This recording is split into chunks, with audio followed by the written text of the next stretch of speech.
In this video, I'll demonstrate a 3-needle bind-off to seam the shoulders of a sweater. The stitches of all 4 shoulders are live. I'm turning the sweater inside out and holding the front and back shoulders from one side with the knit sides together in the left hand. Both sets of stitches are on needles with the points facing the neck edge.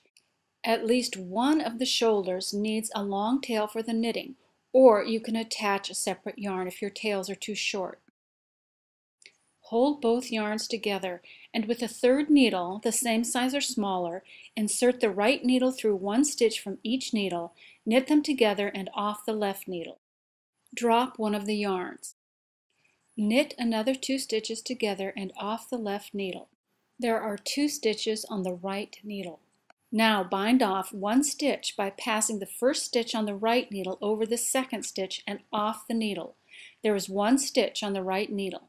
Knit 2 more stitches together and bind off again.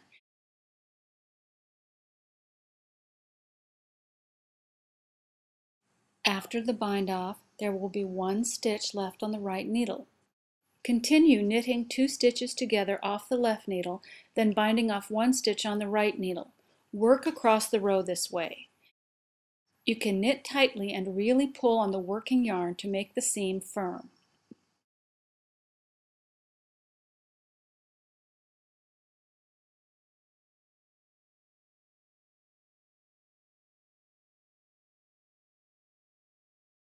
When you've knit all the stitches off the left needle and there's 1 stitch remaining on the right needle, pull the tail through.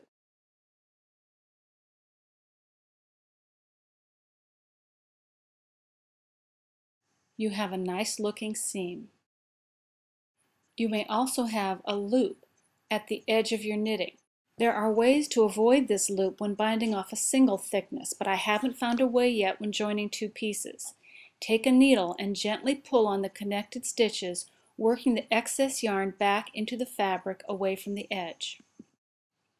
Here the sweater body is finished and we can check for fit. When I try the sweater on Nikki, I see that the shoulders are just right. With all the yarn markers, it looks a bit like a bowl of linguine, but they'll all come out when the sweater's finished.